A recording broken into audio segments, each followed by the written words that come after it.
Good afternoon. Welcome. Thank you for joining us. This is the Marion City Council work session for Tuesday, April 7th, 2026. Welcome, everyone. First on the agenda is a presentation from the Linmar Venture Academics. Kim? Good afternoon, Mayor and Council. I'm so excited to be able to stand in front of you today and bring up our Linmar Venture Academics students. They have been working on a project. You may or may not be familiar, but we have worked with Linmar Venture Academic students for as long as for the almost 4 years that I've been here, and it may even be longer. But what we do is we kind of brain dump ideas and concepts and different things that maybe they could tackle for us and kind of lay it out, study it, put it into play, and be able to present it to City Council. And you may remember in the past, we've had a few that have come and talked about Instagram and some different things like that for social media. Today's presentation is I think, going to be even more exciting because it is a need that we have.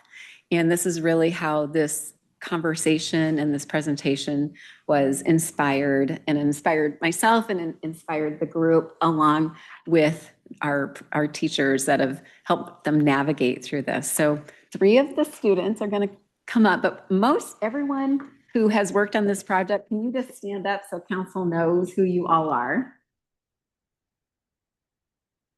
So we've had a great group of students that have poured their hearts and their brains and all their ideas all together to present this one idea. All right, Olivia and everybody, if you want to come up. So I'm going to have each of them introduce themselves and share what grade they're in. It's a very exciting time for them, and then they'll kick off the presentation. Thank you. Hello.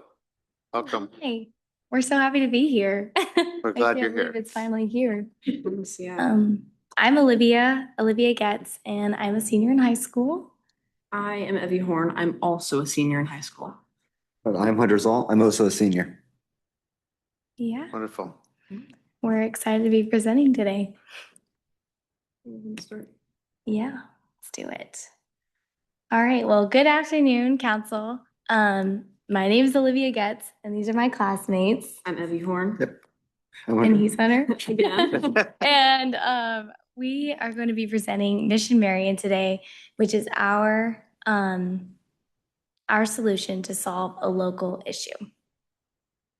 So back in October, we were visited by Kim Downs, who came to us to tell us about this issue that residents in Marion had been facing. And I think to really begin this presentation, we need to see what it would look like what a real situation would look like for a resident in the city of Marion, and how this is affecting them. So let's say to begin, we have an elderly resident who has just received knee surgery and is in recovery. However, because he's in recovery for 2 months at most, he can't mow his lawn, and it happened to happen in the summertime. And because of this, we know Marion's requirements for overgrown lawns. You're going to receive a fine if you can't mow it to a certain height. Well, this old man, that's going to be a really big challenge for him because he could either be dependent upon social security or a fixed income. And we know that the city doesn't want to fine residents like this. And so we want to propose a solution to this problem. So in Marion, we have vulnerable residents, just like in any community. This could be people in recovery from illness or surgery. It could be disabled individuals in our community or the elderly. These individuals might turn to their neighbors if they have a need, like they need to mow their lawn and they need to rake their leaves and they can't do these sorts of things. However, now we feel a little disconnected with our neighbors ever since COVID-19. So people aren't as likely to reach out to the members of their community for help. And they might reach out to the city. And we know that people have reached out to the city and asked for help with these tasks that they can't perform. So we're trying to set up a system for the city so they don't have to figure out where to send all these different people and use up a bunch of time and resources. And instead, we're going to place it more on volunteers. So instead of the city reaching out and trying to connect these people with resources, it's going to be volunteers such as high school students, pre-existing volunteers in places that are already set up, or people with the desire to help. I know my dad was very interested in this project when I first told him about it, and he was really excited. He wanted to know when it was starting up so he could contribute because he was really interested. I want to go mow people's lawns. I don't know why, but he wanted to. So I think there's going to be a lot more people in our community that do have the desire to help. So to put it simply, we have a issue of residents having to deal with just simple services that they can't really deal with if they're not too simple for them. And so we'll connect them with volunteers who are physically able to do this, whether it be depending on the season, shoveling snow, raking leaves, or doing general yard work. And doing this will fix the overall problems that the city is facing. And the ways we plan to do this is by, utilizing volunteers, by reaching back in the community to hopefully build up a community of people serving one another and making up partnerships between the city and partnerships and nonprofits. And to do this, we're going to be utilizing a pre-existing platform that we found called Volunteer Now, offered by United Way, which I'll go into further detail soon. And again, all of this is going to focus on simple services that large amounts of the volunteer population that we're going to look for can do. Most high school students can mow and rake their leaves, hopefully. So doing this will hopefully cultivate connection between each other and also deal with that social loss of social capital and disconnectedness ever since COVID-19 or the derecho. So just to highlight and be more specific about those partnerships that Hunter talked about, we have some that are already established and some that we're working to establish. The ones that we already have are evidently with the city of Marion. We were connected with Kim Downs back in October and have been working with her and the executive leadership team of Marion ever since we started this project. Then we also are connected with United Way. Kim Downs created a connection to Carrie Chase, who helped give us information back in November. And we also have Elizabeth Scaff, who is here today to represent us on behalf of any questions you guys might have regarding United Way and Volunteer Now. She's really the expert about all that. And then we also have community volunteers, and that kind of ties in with Volunteer Now, that we will be using that platform to accumulate those volunteers who are interested in helping. And then some groups that we are already getting involved in creating contacts with is our home base, Linn-Mar High School's clubs mostly, and the organizations that we really have been working to generate. Some of those include Key Club or National Honor Society or ALLO. Just those students definitely have a desire to help and to volunteer. And then also Marion Independent High School is a really big part of Marion and that younger generation. I'm sure that their clubs would also love to get involved. And so we hope to get them involved. And so going further into Volunteer Now, what it is. So I took these examples from Dubuque, 90 minutes northeast of us, to show it's already a pre-existing platform that many people are utilizing all across the country. So as you see here from the example, I took just 6 different opportunities for volunteering that are in Dubuque. And you can see that there's a little icon that shows like what it's about. There's one that deals with money and one that deals with communication. But then someone could go and view more details and gets a kind of a job description idea with people to contact, a more thorough description, what time is going on, as well as a respond or respond as team option.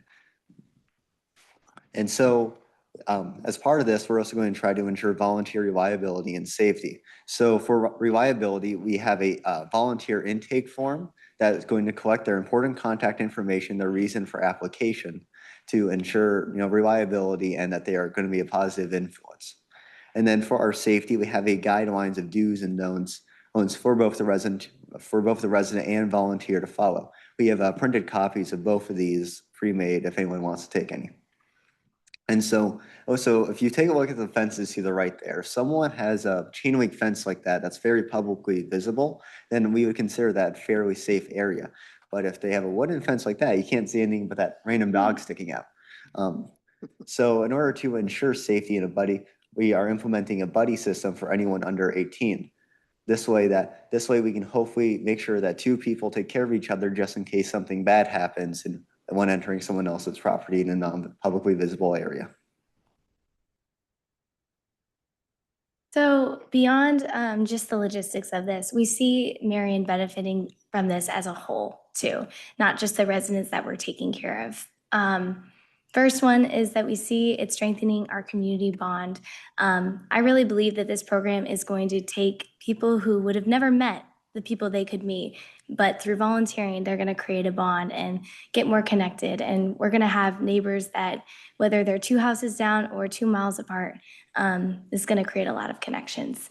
And then it's also going to maximize our resources. This doesn't just mean for the city, like we're going to be using community volunteers instead of just putting it on the leadership team of the city, but we're also going to be using tangible things like lawnmowers and hedge clippers and using neighbors' resources rather than consuming more and buying things to meet these needs, using what we already have. It's also going to broaden our skill development. I could see this really happening in the younger generations.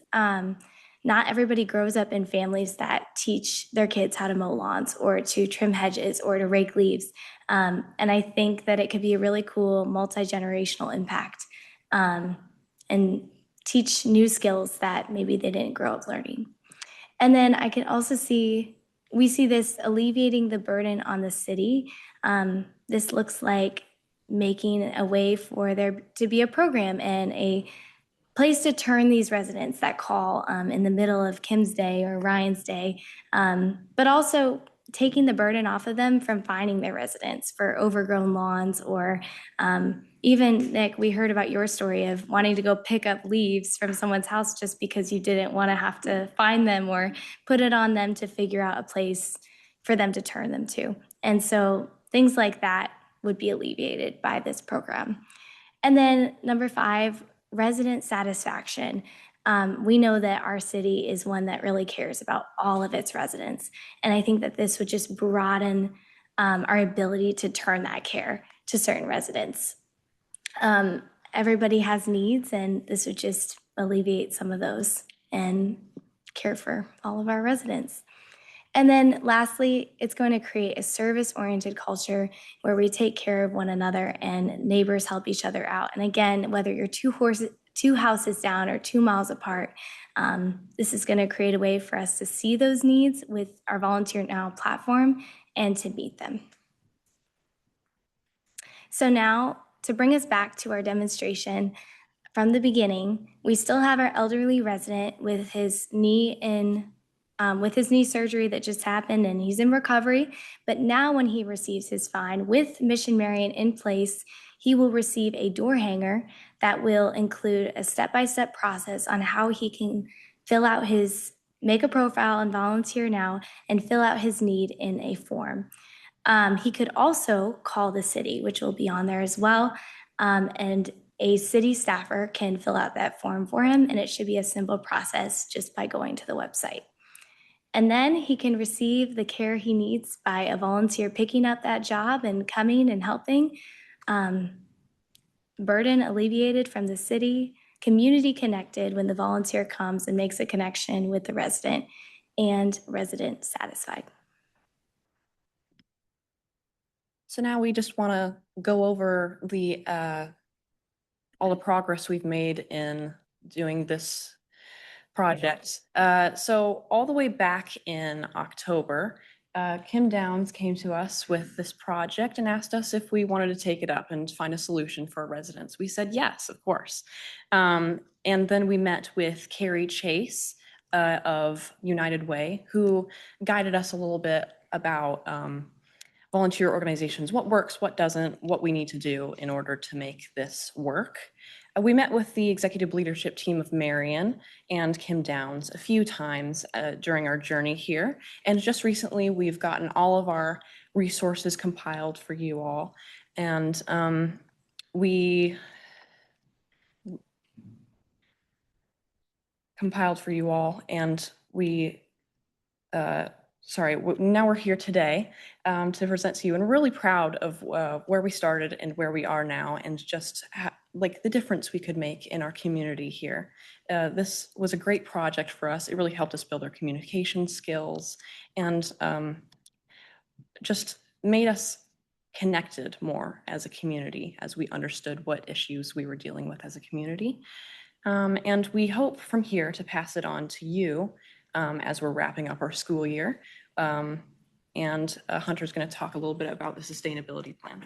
Yeah, so of course, of course, we're all seniors. We're going to graduate next year. So our plan is that when we hand this off to you, and you all hopefully vote yes when we hand it off to you, it'll be largely aesthetic stuff to work on. There'll be, of course, mechanical things like creating the mailing list to send the Vision Marion volunteers when a new job comes out, or make sure to compile the list for the taken information. But it'll be largely aesthetic stuff, such as creating the agency profile and Volunteer Now, or the website landing page. And then, of course, there will be continuous support from Winmar, through our wonderful teacher, Mr. Garrels, who will continue to provide our National Honor Society, our Key Club, or our ALO about information about this project so they can continue to help our community. And yeah. Thank you, and we welcome your questions and feedback. Well, thank you. Questions? Yeah, I have one. Go ahead. Thanks. First of all, thank you guys for taking the time and finding an issue in the community that impacts vulnerable population and stepping up to try to fill a gap. My question for you though with this, are there ways for folks to find out about this, or what will be kind of the strategy, or do you have to wait until you get a violation, or can someone avoid that by proactively signing up for this? So we hopefully trying to get just information around the community as more people sign up. Like we're going to, of course, tell our National Honor Society students about this, and then tell their parents and grandparents about this, which will also spread word around. But we do also plan on using already existing messenger sources, like the Marion Messenger, for example. Perfect. Yeah, that's great because it wouldn't be the most ideal situation if they had to get the fine first to then find the solution later. So I appreciate that thought process, and thank you again for being here today. Anyone else? Go ahead. Sarah? Thank you for all your work on this. I've worked on with different groups through this program and appreciate the amount of research and thoughtfulness you all put into this. As I look at this and as you were talking, I was pulling up the Volunteer Now site to kind of see how that coordinates together. Because I guess when I first was reading through what the presentation could be, I kind of had one idea in my head, and then to see where you're going with this. So this is pretty granular and I apologize. So is it, when I look at the Volunteer Now site, is this where you would have, it would be Marion, like this project is a square, or is it that each person, as they would pop up for their need, would be a list of how you could volunteer? Does that make sense? Like, am I looking at 20 posts for Marion, or am I looking at one post that you click on and then you see 20 opportunities? So I think I can answer this one. So our Volunteer Now is part of the East Central Iowa one. Mm-hmm. And so what we plan on is, if you look on our Volunteer Now site, you can see like under the posting, there is the organization that's putting it up. We Mm-hmm. plan to make one of those organizations that gets posted onto the East Central Iowa Volunteer Now. And so from there, the title of the job will be a descriptor of what the job is and who it is for. And then our description is more of a sign up site for all the volunteers that signed up for this. And so once they do sign up and we verify them, get through a vetting process, then we'll add them to a messenger where, of course, they can sign up for this job and also get notified for future job postings if they want. Okay, so it's really one. I look on here and I see like junior achievement has all these different schools. Like you'd have to click on each one. Instead of it's like junior achievement, go to that one, and then there's a whole bunch underneath. So curious, and I ask the question as follow-up, just because how we ensure as the city that if people are posting that there's a follow-up with that individual, so that that person doesn't post and think, and then they're kind of left out there because there's a whole bunch of them kind of scattered around, and there's no way to say, oh, this person lives 3 doors down from me, or this person's on the next block over. This is a convenient one for me to pick up. I might miss them if they're in different places. And maybe that's farther down the road in implementation and work with the city staff on how that gets laid out. But I think I look at the loop around, because the worst thing we want to do is offer something and then have nobody show up. So what is that backstop to make sure that there's this group that can fill in if nobody signs up? If that makes any sense for it, because I think you're absolutely right in trying to find a solution to this, because we have this in an aging area, and this is absolutely a need, and there's really no other place to try to connect folks. So so make sure we think of everything, because we'd like this to be a success, especially after all your work on it. So thank you. Yeah, that's a really good thought. We'll have to look further into that. Yeah. Well, I do know, Mr. Marion, it will send out an email to you once you have accepted the request. And so that's where we plan to have the email, give the information about the posting, and then the information about volunteer, Mission Marion for the sign up. Grant? Well, first off, congratulations to the entire group. I've had 2 instances in the last several years where had this been live and available, it would have solved a problem.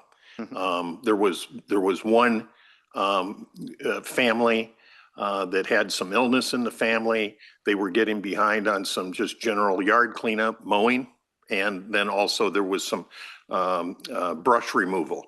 And it seemed like the process that was available at that point in time took a long period to get it in action.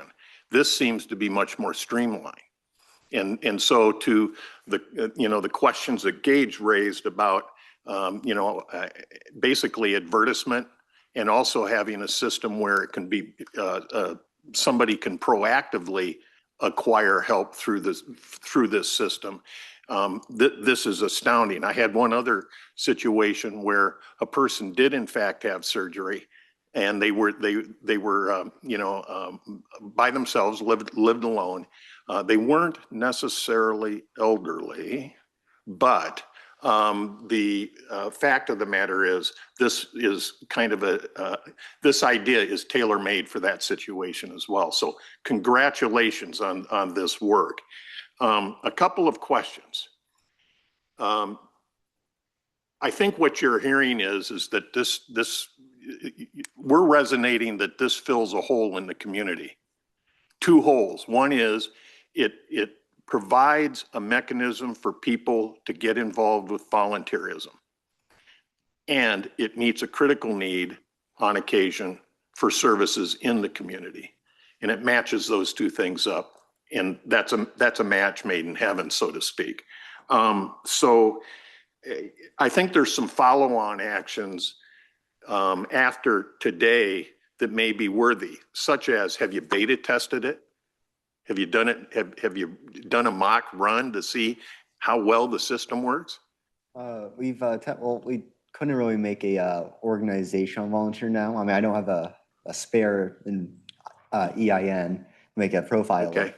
But I imagine that, like Evie's father, there are many people in our city who would like the help of this. Okay. And I think, of course, that mechanics, the technical stuff still needs to be made. But I feel like the system that we've devised for it is fairly foolproof. So you touched on the next thing I was just going to comment on. There undoubtedly are some ideas or issues or risks that still need to be thought through that lead it to full implementation. And so I think that's probably the charge for the group, to kind of go through that examination of what are those risks or issues to make it really ready to go live. I commend you with this, because, as I said, this would have filled 2 exact needs that I've experienced as a council member in the last few years. Way to go. Well, thank you very much. You did an impressive job of, first of all, being prepared and presenting. You guys present yourselves very well. You represented your group very well. I want to thank the entire group for all your hard work on it. This really is a need, because I get a lot of those calls from people who need the assistance, whether to remove it, tree debris, or mowing lawns, or snow removal, or whatever it is. And it's hard to know where to send them, because we don't have one central place where you can send people to take care of those needs. And we are a community that likes to take care of each other. This is one of the things that we pride ourselves on is as Marion is growing, we've been able to maintain a small community feel where people feel like they're part of a community and where people care about each other. We saw that when the derecho happened, people came out in droves and just rolled up their sleeves and helped each other. So this is just another way for us to continue to reinforce community and reinforce that we live in a city together for a reason. Otherwise we'd all live, off by ourselves. So there's a benefit to being part of a community, and that we care about each other and we help each other. And you're leading the way with that, so that's just wonderful. And I commend you on this. I can't wait to see it implemented. I can't wait to tell everybody about it. So as soon as it goes live, I'm going to be the one that's out there leading the charge and making sure everybody knows about it. So thank you. Thank you. Just really quick, next step. So you guys did a great job. Team back there, high five. The next step for us is to do that handoff from the students to city staff and to work through some of those things that Sarah and Grant had mentioned as well. So one of the things is Hunter was saying is that with Volunteer Now, you have to have an organization that has its platform. So it'll actually be a platform on our website page. And then from there, then it goes to the Volunteer Now page. So there's some logistics that we'll work through. As far as staff has been involved, Amber has been involved, Kara's been involved, Terrell's been involved, and then myself. And so we're working through those IT things, the social media, the communications plan, and all of those little details. So I'm hearing a lot of positive comments. So my understanding is that the direction that we would get is staff to pick up from where the students left off, and that we'd continue to create what that platform looks like and how we go through all of those steps to make it live. Definitely. Is Calvin on virtually with us? Calvin, did you have anything? Councilmember Uniman? No. Okay. Okay, I just want to be sure if he was with us to give him a chance to comment. But again, this is just one more component of proving that Marion is the most awesome place in Iowa. So thank you very much for your contribution to that and for all your work. Yeah.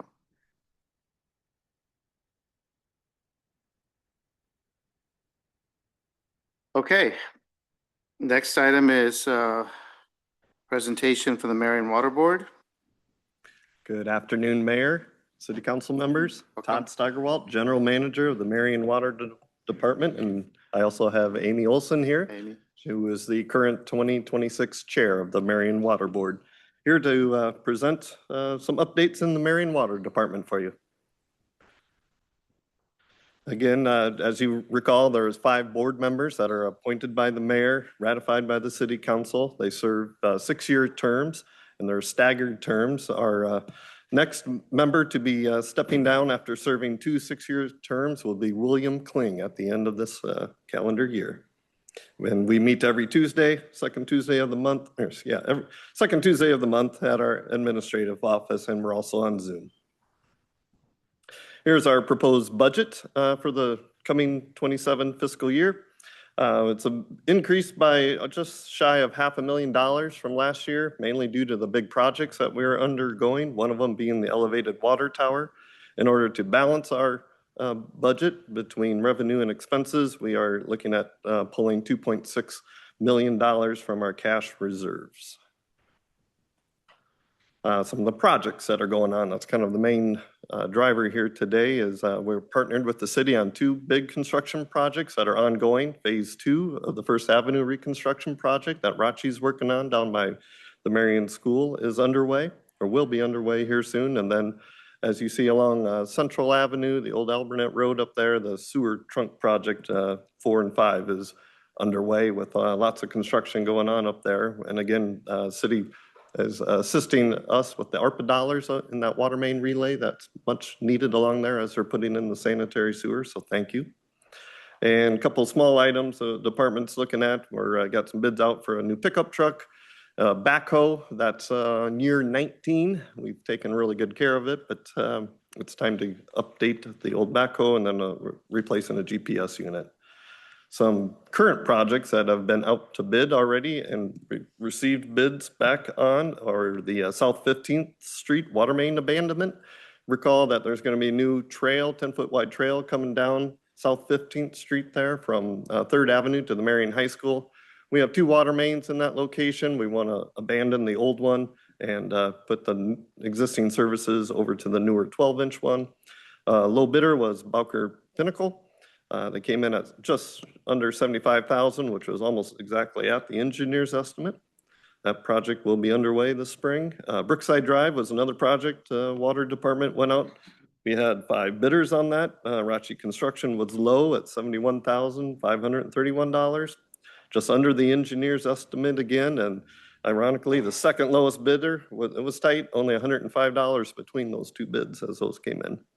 And then last Thursday, we were going to abandon some water main along Marion Boulevard near Keys Court. Again, we got 2 water mains in the same right-of-way out there. 5 contractors pulled the plans, and Rachi Construction was low again at $27,529. Again, just under engineer's estimate at 89.7%. And then staff, our Marion Water Department staff will be relaying some water main in some residential areas, one being on the English Boulevard between 10th Avenue and Park Avenue, and then another one along 14th Avenue between 29th Street and 31st Street. We've had multiple breaks along those old sections there. And then we have 2 more projects that I'm working on to get out for bidders here. We're gonna put in some couple check valves in town. That's gonna separate the high pressure zone from the low pressure zone once our new elevated water tower is completed. And then there's also currently as we speak, a leaky water valve over on 35th Street by the Lynn Co-op there. We have some old main that we're gonna get together and put a project together, abandon the old main and reconnect some services there. And last but not least, the Lucor elevated water tower is underway. I don't know if you've driven by, but it is rising out of the ground. It's even about 4 more layers higher up there right now. There was a great video, but I was told we couldn't show the great video. But if you want to see them working in action, they're doing 2 lifts a day, one in the morning, and then they do another lift in the afternoon, and then they rise those sections up, and it's growing. It's on schedule, I would say, but looking like still summer or fall of 27 before it gets filled and put into use. Just an update, we're going to start flushing the annual fire hydrants next week, starting Monday, weather permitting. And then keep in mind, I don't know if you've ever used the GIS Active with Rachel from IT. We have an interactive map so you can see what areas of town have been done on the fly in real time. So that's available on the city website.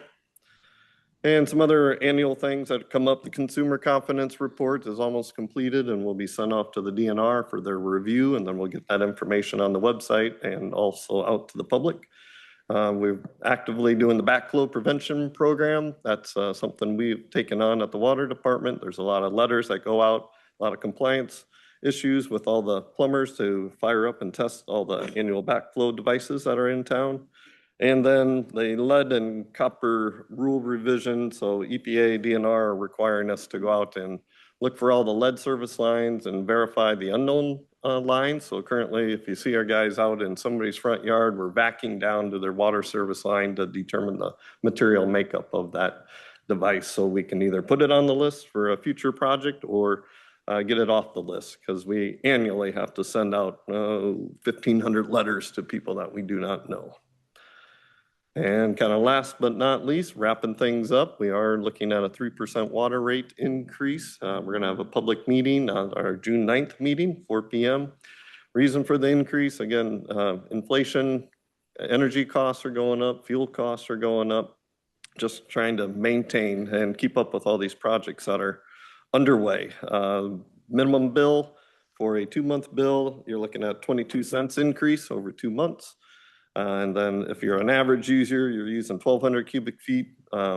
of water in that month, you're looking at a 54-cent increase in that 2-month bill, less than a penny a day.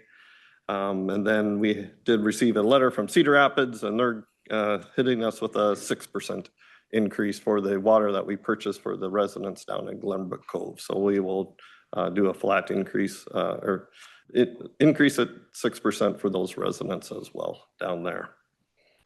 And kind of with that, maybe I got us back on time schedule. How'd I do, Rachel? We'll take any questions for anyone that you may have for us. Okay, thank you. Questions? Go ahead. Todd, back to that transfer out of reserves, and I think you said it was, what, 2.9? 2.6. 2.6. What's the total value of in the reserve now? We are at a cash balance of 13 million. Okay, all right. So small proportion of that. But there are more projects on the horizon. Anything else? Well, thank you for Thank you. the great job you guys do. We appreciate it. Thank you for your service. And we'll see you next year at this time. Maybe. Well, maybe not Todd, but.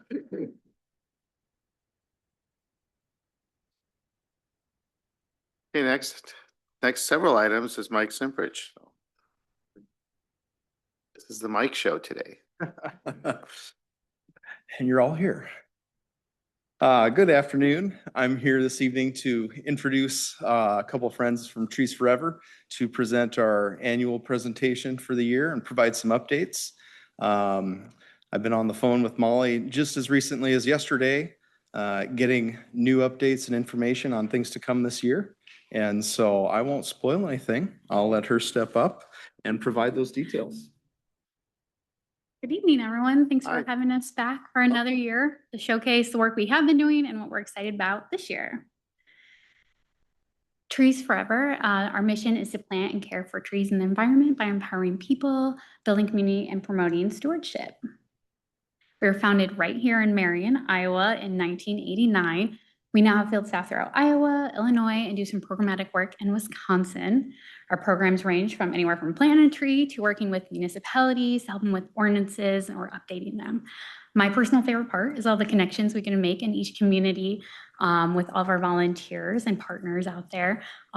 Those don't seem to be singular events either. They keep coming back. I don't know if it's because it's fun, educational, or if people just like getting muddy while making an impact in the community. I'll take all of it though. That's no different from our partnership here in Marion. We've been partnering with Marion since 1991. That's a whole lot of projects, trees planted, volunteer engagement, and dollars received for grants over the last 35 years. We also want to mention Trees Forever really felt the support from the city of Marion when we updated our campus over at Donnelly Park, and it's looking even nicer with the most recent updates to the sidewalks and the handrail by the water there. So what are we doing? What have we been doing this last year? So last year, the city of Marion received a grant through Trees Forever and Alliant Energy for community tree planting in the right-of-way. And at the same time, I received a call from a volunteer group asking to plant trees with us, but they really wanted to plant those trees in Marion. Reached out to Mike, and we were able to bridge that opportunity to work with those 27 volunteers to plant 49 trees in the right-of-way with those grant dollars back in May last year. If you recall, in 2024, our Growing Futures Youth Program, along with volunteers, planted 200 trees in Marion right-of-way.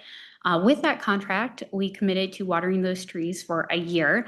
So that wrapped up in the fall of 2025.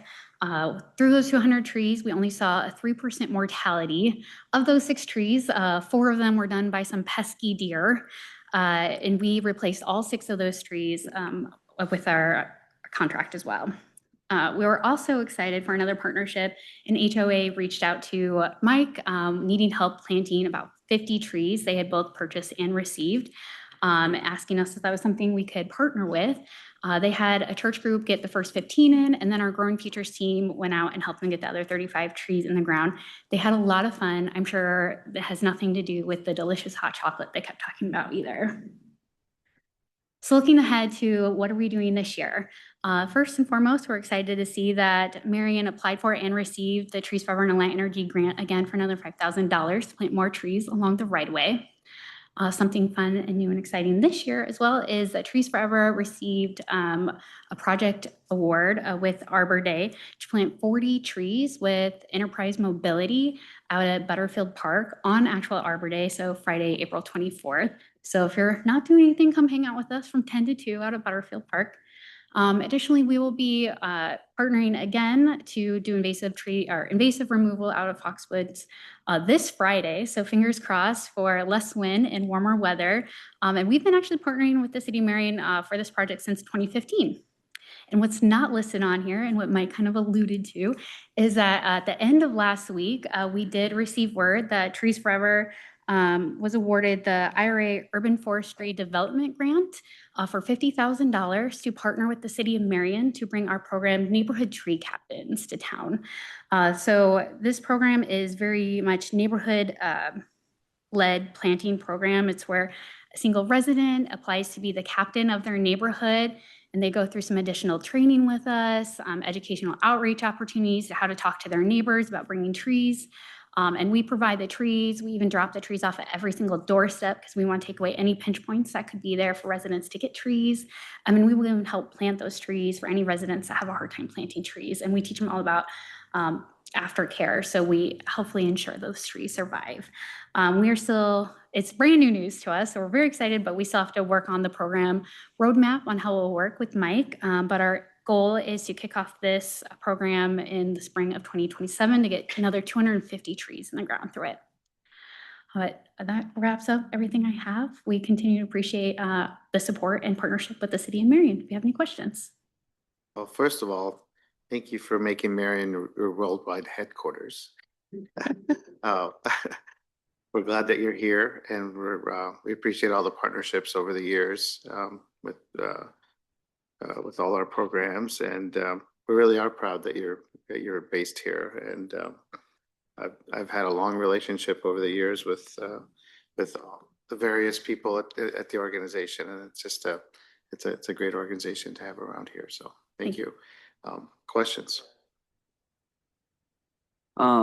With the really exciting to hear about the new program, just curious, maybe this is a question for both of you. How will you kind of divide, how many captains would that program have? Like, how would the neighborhoods be divided up? What do we decide what the boundaries of a neighborhood are with this program? That's a great question. So how we typically run this program is through residents who are interested in being the captain. They fill out an application, and then we will mark all those on a map of the city because our goal is to try to be in every quadrant. We do typically try to give each captain 50 trees for their neighborhood. We have seen some captains go above that, and we have seen some captains struggle hitting 50 trees. And so we will adjust on that. This funding is good through May of 2028. So if we don't see all 250 trees go in the ground in the spring, they'll open the door to bring on more captains in the fall. I'm sure we'll be able to find the captains. Thank you. That's awesome. Yeah. Any other questions? Thank you so much. Thank you for everything you do. One additional comment that kind of goes along with Gage's question. We've had a couple of case studies in previous years where a resident, an advocate reached out to us, and we had extremely good success planting in kind of small neighborhood capacities, and some pretty amazing residents that went above and beyond with canvassing their neighbors and gaining support, not only just with approving and selecting, but they supported with planting and even financial coverage for some of the tree orders in the past. And so we've been trying for a couple of years to recreate that, and it's just challenging to do without having a program like this to go out and really recruit those type of captains and people that are willing to do so. And so this is an exciting opportunity that we're looking forward to. Wonderful. Thank you. We're now ahead of schedule, Mike. Where's Todd? By 30 seconds. I'll slow us down a little bit. Oh, no. I'm also here this evening to speak with you about a potential amendment that came forward with the reforestation plan and discussion internally with staff. In an effort to continue reforestation and improve partnerships with residents, owners associations, and developers, we believe a change in the requirement for trees in the right-of-way with new development would be a valuable tool. This amendment would support efforts to increase canopy coverage, which we're already working through, long-term community growth as far as a canopy consideration, and then minimal impacts to our current resources. So it creates a change that implements more canopy with community growth, but it doesn't necessarily come out of our staff time and budget. And then it works in parallel with the financial modeling we've been working on diligently over the last year and proposed for FY27.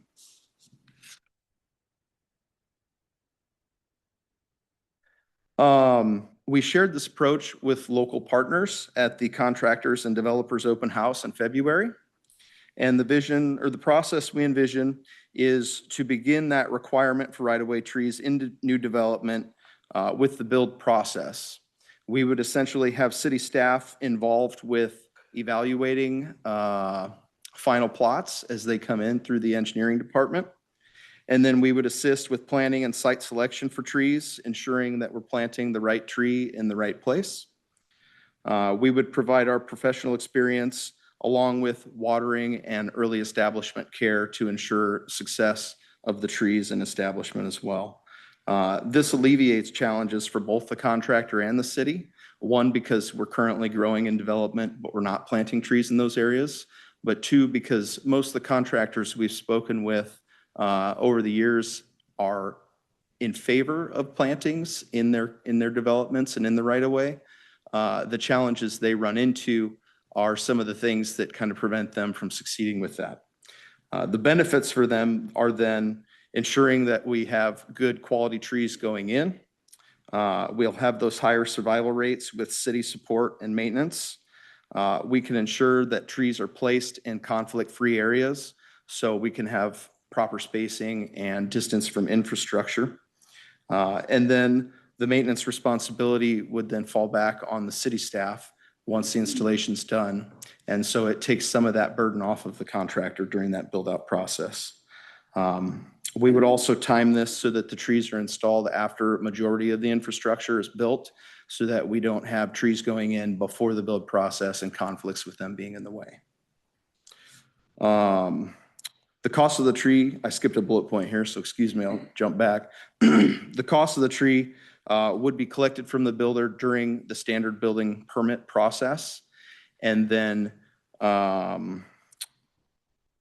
in exchange for that, the city staff would put the labor in to select the trees, identify the sites, install them, and maintain them for the first season. The staff recommendation is to work continually to develop that amendment language and continue with internal review. We would anticipate that draft language being ready towards the end of the month here, and then we would be bringing it back to council towards the end of May after we've had an opportunity for tree board and internal other departments to give their review. Is there any questions or discussion? Questions? Go ahead. Mike, a couple of items. If somebody is having a custom home developed and they request that a tree not be put into the right of way, is there that opt-out basis for a custom home That's a good versus question. spec homes? We haven't necessarily covered that yet. Most likely with this approach, the plantings will be going in before occupancy takes place, but in that custom build scenario, the steps are a little bit different. So we haven't evaluated that Okay, yet. that's why I'm bringing it up. Just that seems to be the variation of the theme. And so I have a question about the dollars in lieu of the developer putting the tree in. Uh-huh. Does that also, does that include the cost of the tree plus some additional in order to cover our first year maintenance of that tree? That is the plan. We Okay. haven't finalized that cost yet, but the goal is to evaluate a cost so that it's still beneficial for the contractor to, pass that on, and also come in and do the labor efficiently and with a tree stock that's manageable, so that we get that aesthetic value and appeal to the property, but we're also capable of doing it within our current capacities. Sure, okay. And But- I can well imagine most developers are gonna say, oh, I have an option here? Yeah, please, just handle it, won't you? That's what we're So- hoping for. And so the goal is, we can do the implementation pretty efficiently. There'll be some additional cost built into that to cover some labor and time, but it'll primarily be the cost of the tree and just some of the eval Okay. upfront. Last question, and this, I think several staff members have heard me comment about this. One of the persistent concerns, and I know we have ordinance that is trying to mitigate this, but is the relatively low amount of dirt that's put back on a lot to support good turf growth. And so my question is there going to be any kind of a requirement that there is good soil put in place so that a tree can in fact be planted? Or is that going to be left to us to remediate the soil condition? As it stands currently, it would remain the same requirement that exists as of now. We have brought that kind of forward in discussion with this and the implementation of more of these trees that, with better conditions, we could achieve better survival and better long-term benefits. So that's kind of part of the internal discussion as we work through it. All right. I don't know that the change would come in the same timing as this one, but it hopefully would be something future to continue working towards. Yeah, so those are just kind of the top flight concerns. In concept, I support this. Okay. Sarah? Thank you. Yes, I'm with you. In concept, I support this. My questions, maybe they're too in the weeds already, but so this is both commercial and residential? That's right? correct. So so right now I'm looking really at commercial. It's really engineering before we're deciding or planning where trees are in a plan, how many we need, what has to go there, right? And so we're basically upping that by now having it be in the right of way, as well as what they're required to do as part of their plan. The developer, parking lots, that kind of thing, right? I don't know that it would adjust the subdivision requirement numbers, but essentially at the end of the build, we would have more trees installed or implemented on each parcel. Yeah, so this would be on top of our current regulations for commercial landscaping or multifamily landscaping regarding parking lots or what's required along the street frontage, whereas this adds to what's planted in between that sidewalk and the road. In the right of Yeah. way, in the street right of way. Yeah, yeah. But and then are we determining what kind of trees or approval that they can put in there, right?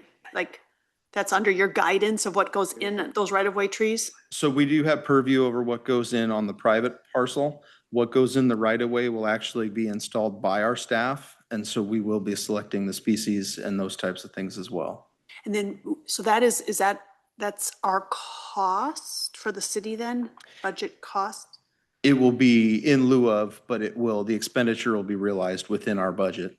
The cost that comes along with that permit fee, when they pull the permits for each individual parcel, will have an included cost to help cover that tree cost specifically and a bit of the labor and evaluation going into it. Out of curiosity, how much does this impact? How many areas, spaces, miles, ground does this actually impact? Right away. So the impact that I first was concerned with was, if it's going to be hundreds of trees a year and we're going to take that on. In further conversation with engineering, any given final plot can come in with hundreds of parcels, but it may take years to develop those at the pace that the builder kind of decides or sets. And so what we're seeing as an average over the last couple of years with new development is somewhere between 30 and 60 parcels or 30 and 60 trees approximately that we would be adding to our workload.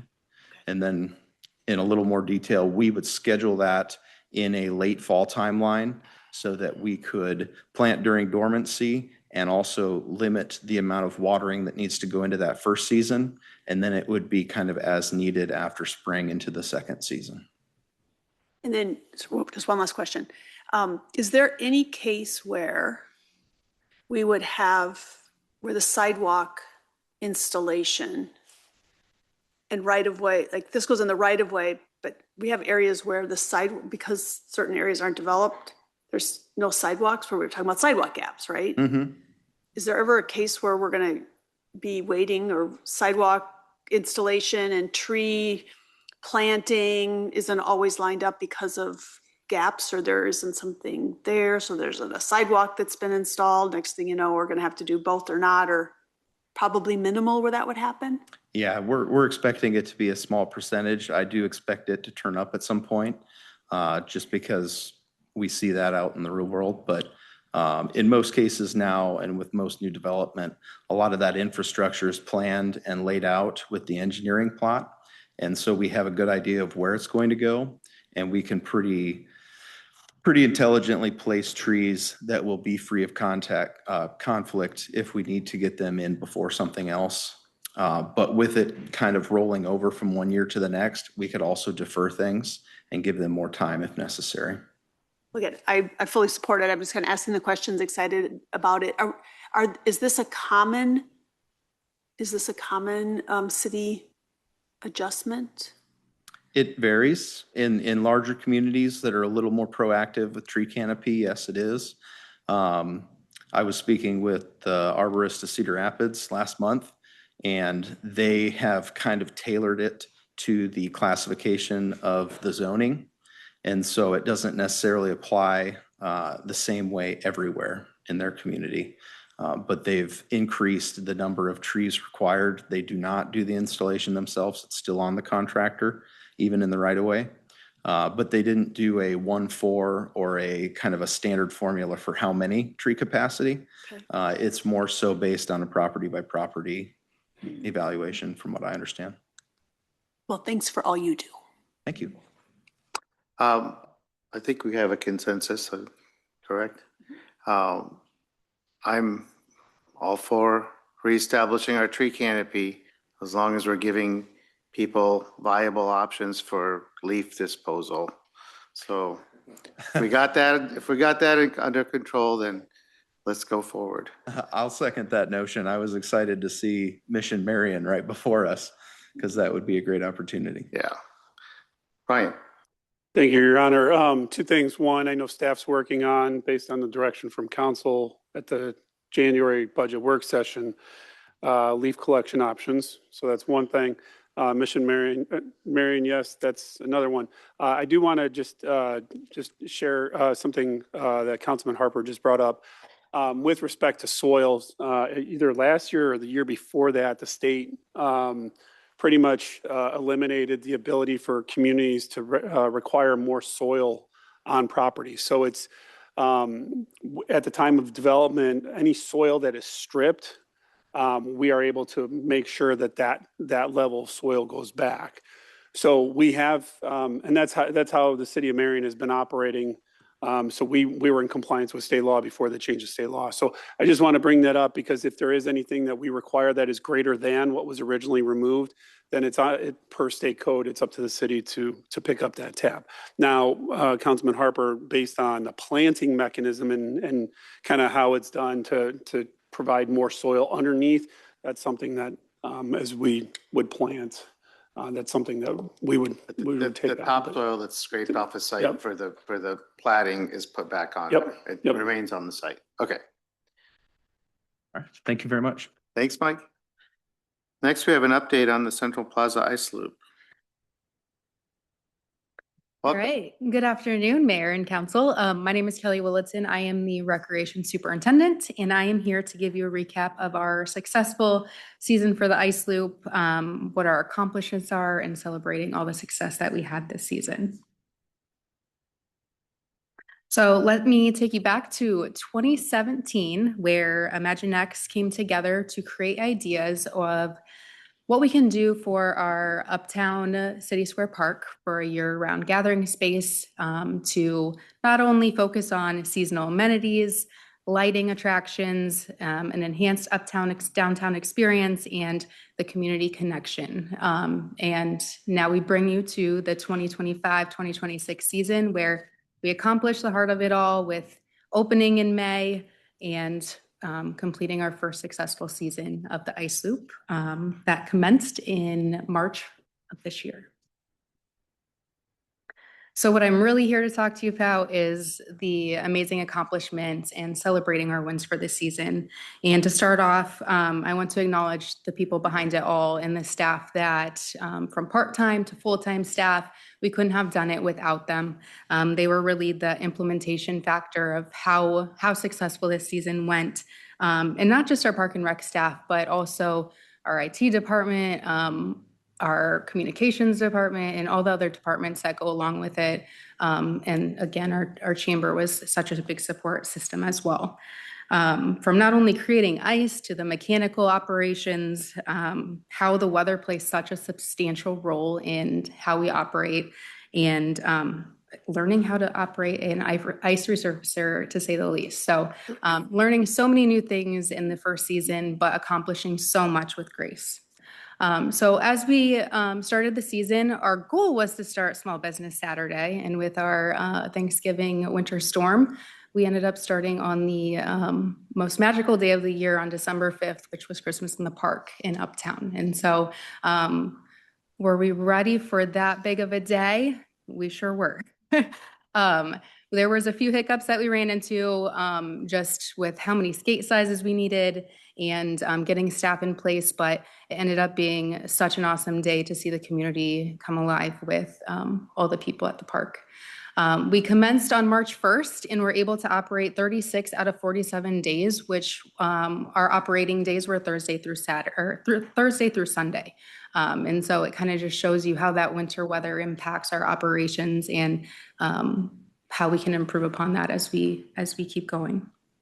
Our skate rentals, we had 4,792 skate rentals this season, which is quite a big deal. We were anticipating our admissions to be about 100 visitors a day, and we far exceeded that at 153, with admissions totaling 5,515 visitors coming from all different areas of our community and outside of our state. We had strong concessions. Who knew hot chocolate sales would go so high? We had over 2,000 hot chocolates and over 470 cookies that we partnered with the Eat Shop on. So as you can kind of see our projections versus actuals before our season started, we exceeded those, and we look forward to also implementing more as we start navigating for the 26-27 season. This chart does not include the sponsorship funds, and that is a way that we will start implementing additional resources and getting more of that community aspect and business support involved. We had 2 successful promotional events. We saw that the winter lull happened right after the holiday season, and so we implemented the Winter Olympics and a Valentine's Day promotional event. And those 2 events were very successful, bringing in additional people and highlighting that, hey, we still have an ice loop. It's going to be here until March, so let's do what we can to keep people interactive.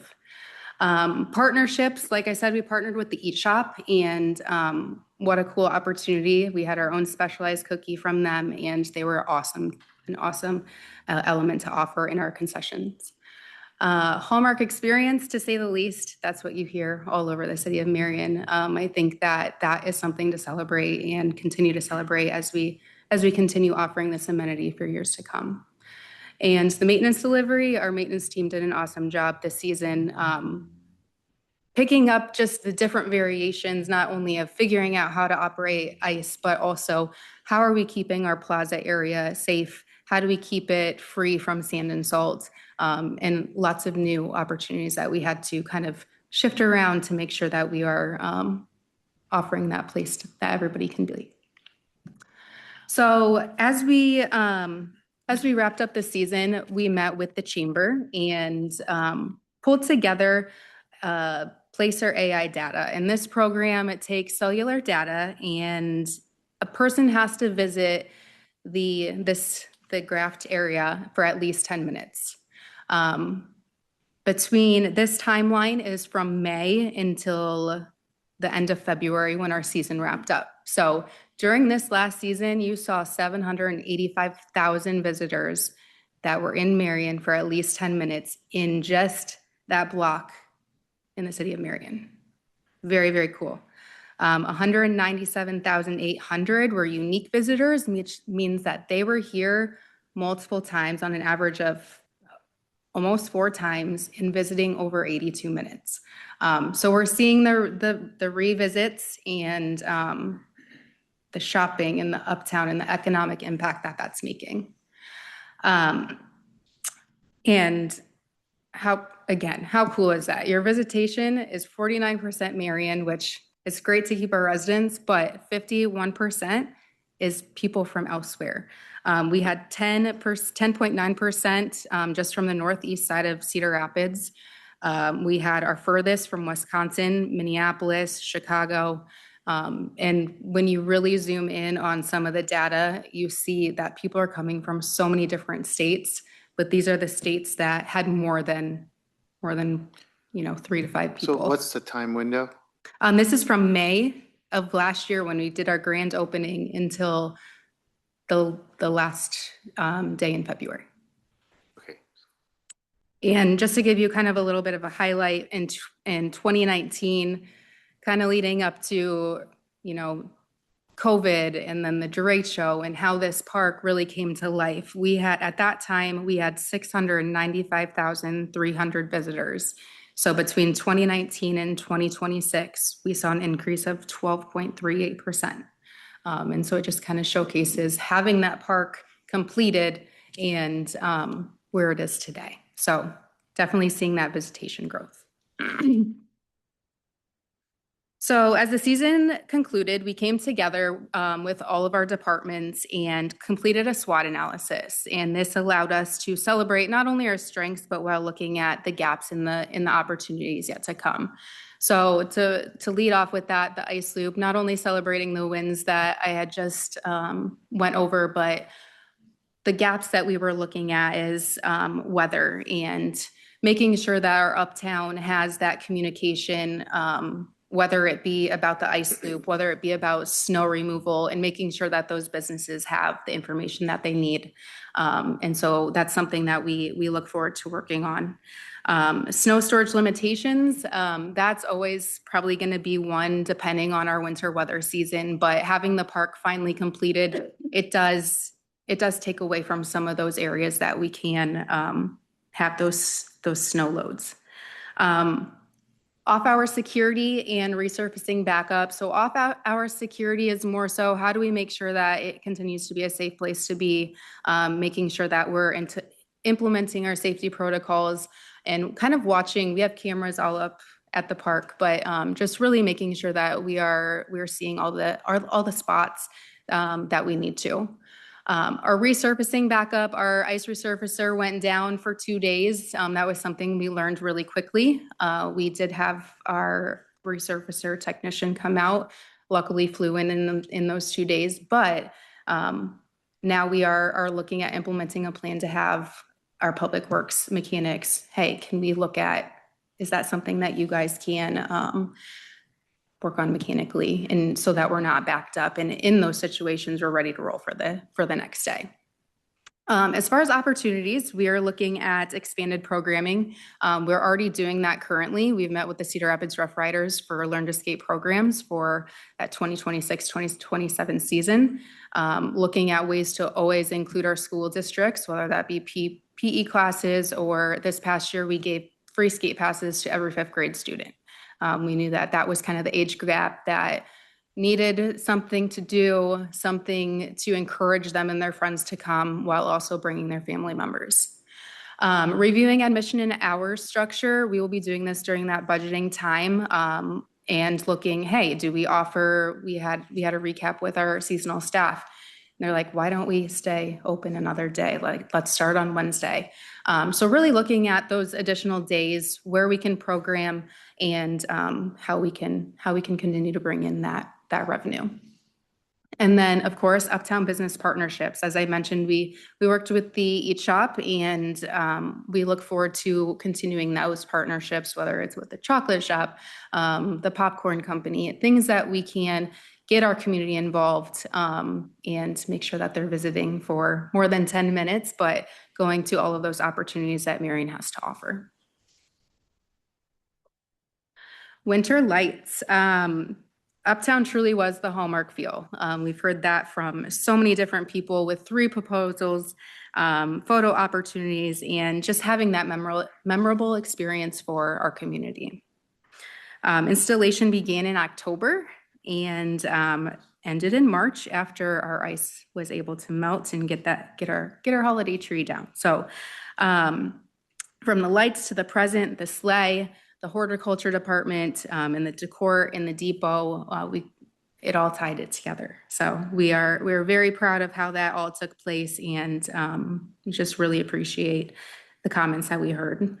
And again, that is not just parks, that's public works and every department in between. So we appreciate all the work that they did for that. The gaps and opportunities, congestion and spacing improvements, we'll be looking at this as we do a long-term master plan for the holiday lights, working with the chamber, creating a committee to really figure out how we can expand, how can we alleviate congestion, the installation, and then long-term planning. And we plan to bring this back to council in April so that you guys can have an idea of what direction and how we want to go about that. As far as operations from Plaza and Depot, like I said, this year we had no salt, no sand. We figured it out. That was something that is easy to make sure when snow removal happens, preventing slips and trips, but with having ice, that was something that we had to navigate very quickly, and figuring out that the plaza takes a little bit more time is something that we just had a high priority on. So some of the needs that we would look at is updating our PPE policy, making sure that staff are always wearing their spikes when they're on the ice, so that we have all safety in place. Again, snow storage solutions. Are there other areas in case of some of those snow emergencies that we're seeing 3+ inches of snow? For the depot, the successful warming house and concessions was 100% a great amenity that we could offer to the community, and we will look at continuing to expand on those opportunities. As far as partnerships, rentals, one of the opportunities we're looking at is birthday party rentals and getting families and kiddos involved. As well as partnerships with some of the area businesses, whether it's sponsorship nights, and really getting those names out there for those businesses. One of the other opportunities we've looked at is the heat rises, of course, and so in our warming house, looking at installation of fans so that we can continue to push that heat down. So those are really more of that maintenance aspect. As far as safety, we had strong staff present. Like I said, we spent lots and lots of hours up there, but it's only because we had such a passion and such pride for the many that we had to offer for this season. Some of the needs, emergency communication clarity, making sure that we are able to not only if there's a lost child, if there's vandalism, if there is a true emergency, making sure that everybody knows what the communication is, whether it's 911, whether it's the non-emergency number, and just making sure we set those standards. And the lost child protocol, we really came about that with the chamber, especially with Christmas in the Park, and making sure that we kind of have that home place for people to go. So as we move forward into our action plan, like I said, we did a SWOT analysis, and now we have people in these places to work on these action plans. So some of these steps include clarifying policies, whether it's weather, timing, admissions, protecting infrastructure investment. If there's the one camera gap that we are working with IT on is 6th Avenue, making sure we see all of it. the wear and tear, and then the general maintenance as we continue moving on for years to come, and making sure that we're implementing those. Improvement communication, we learned this year that communication was, we needed to be very clear, so that our community could understand, making sure that we simplify things and making sure that we have those partnerships that we can continue to communicate with. But common language, the point of contacts, and those business partnerships. And then expanding programming intentionally. Like I said, we're already starting to kind of work on that, and we're really excited for that partnership with the Cedar Rapids Rough Riders. Not only do they have such a great reputation, it's just great to get kids on the ice, and I think we're going to see more skates being bought throughout the community. And then again, planning for that asset life cycle, making sure that we continue to offer such a cool amenity as we continue to run this operation for years to come. So as you can see, we are already in transition. Winter transition started right after the last day on March 1st. Depot rentals have begun on April 1st. And so we're already seeing so many community celebrations, private rentals. And so we look forward to seeing how those rentals continue this year. Our water feature activation, the plan right now is May 22nd. We will continue, of course, weather pending, but we'll see what the Iowa weather and summer seasons gives us this season. But if we can get it sooner, we absolutely will. And then, of course, special events, continuing to partner, seeing our business district, seeing the summer concert series, the summer events. That's something that we can't wait to see continue and make sure that the heart of it all continues as well. So for next steps, after our debrief, we plan to, and our council update, we plan to go back to those action plans and review. Like I said, we have assigned the different gaps and opportunities, and so we will follow up with you before next season, hopefully in July as we keep everything together. And then winter lights and master plan follow up to council in August. And then we're hoping, if winter weather allows, we can actually open on Small Business Saturday and get more days in. So again, we appreciate your support, appreciate all the business support, and couldn't have done this season without our awesome staff. So any questions? Well, I'd say it was a tremendous success, especially given all the things we didn't know and we were figuring it out, but it was tremendously successful. Did we have injuries? We had one staff injury, which was okay. one staff injury, No which users? was because of these so that's where the spike implementation comes in. So making sure our staff are always wearing those whenever they're on the ice. But other than that, we did not have any injuries reported to us. Okay. Yeah. Okay. Yeah.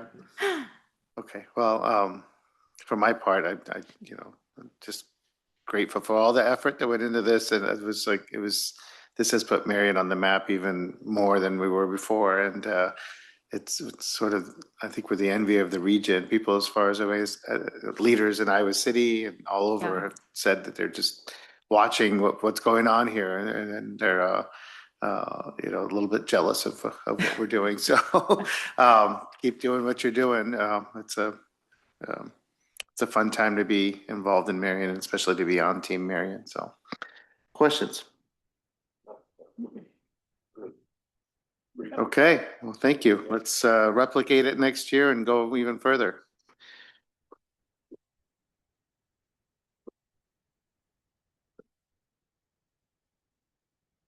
All right, this brings us to the agenda review. There's one item that's marked by staff, which is on page 5 of the agenda, D7. Kim?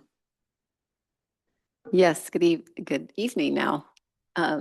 Really, this is on here today. This is something with the agreement with the city of Cedar Rapids. This was a metro effort between Hiawatha, the city of Marion, and Cedar Rapids itself. This is really a win at today, and getting to celebrate that a little bit, and then approving the agreement for Thursday. this is truly something we've been working on for almost 4 years. And I think in stating that, this truly was working with all of the staff and working through truly a great leadership team that really took time to engage with one another, challenge the process a little bit on how the agreement was put together, how we function, from how the flow meters are placed, what type of flow meters, how they're read, sharing our flow meter software programs so each other can see when there's those high fluctuations, why. Having access to that and showing that trust in a relationship, I think, is very important and something that we've been working on with the Cedar Rapids team and the Hiawatha team. This document in my mind is really one of those. This was a great example of excellent leadership and getting to this point and really working together to get a document and an agreement that residents can understand, you can understand, we can understand. That is a huge success, because I have to be honest with you, with the previous agreement that we had in place, anytime that we would have a new engineer, they'd have to study it for months to try to understand how the calculations would work, to not only figure out the flow, what needs to be treated, what percentage needs to be treated, what doesn't need to be treated, and then how is it charged. This document really does simplify those steps and understanding for all individuals. And so I think that is this has really brought us to a really good place.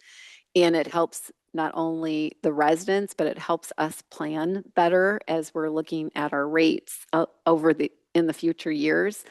So very proud to be able to finally get this to your table for review and for approval. And having those additional touch bases, I think, have really set us up for success in this as well. Okay. Questions? Go ahead. Just a quick comment as well, just because I remember this conversation starting when I was still a journalist here covering this, and just congratulations to you guys on the staff team that worked on this.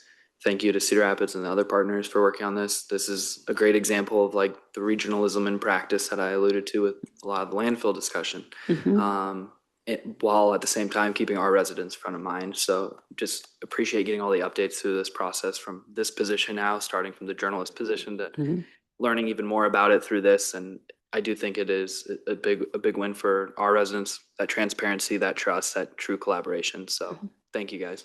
Thank you. Grant, go ahead. Kim, I remember reading through the original 2080.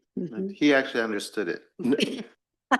Well, actually, I kind of understood it, but it required that I tape 3 aspirin on my forehead because it was very confusing.